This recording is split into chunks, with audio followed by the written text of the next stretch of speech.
Hello बच्चों, let's read the question and the question says asthma may be attributed to option A bacterial infection of the lungs, option B allergic reaction of the mast cell in the lungs, option C inflammation of the trachea, option D accumulation of fluid in the lungs. Asthma क्या होता है? Asthma is a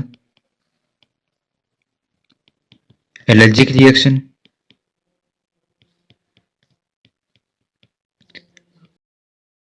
asthma में होता क्या है कि जो bronchi होते हैं, ब्रोंकाई एंड ब्रोंक्यूल्स, उनकी जो स्मूथ मसल्स होती हैं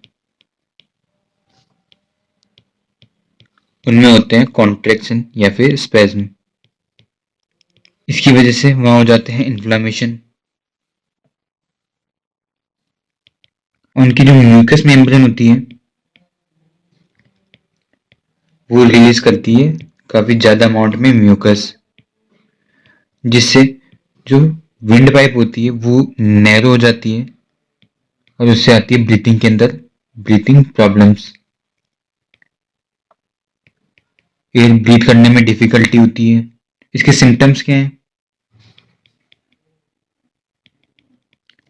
wheezing, coughing, difficulty in breathing air.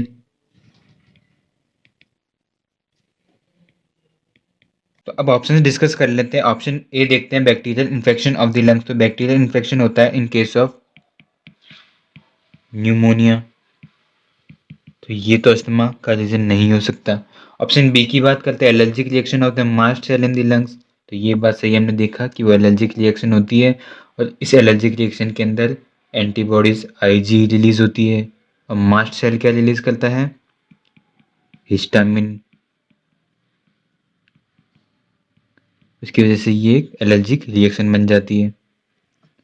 Option C है इन्फ्लामेशन ऑफ ट्रैकिया। तो ये भी होती है ड्यू टू बैक्टीरियल और वायरल इन्फेक्शंस, तो ये भी अस्थमा का कारण नहीं है। ऑप्शन डी की बात करते हैं, accumulation of fluid in the lungs. तो ये जो कंडीशन आती है ये होती है पल्मोनरी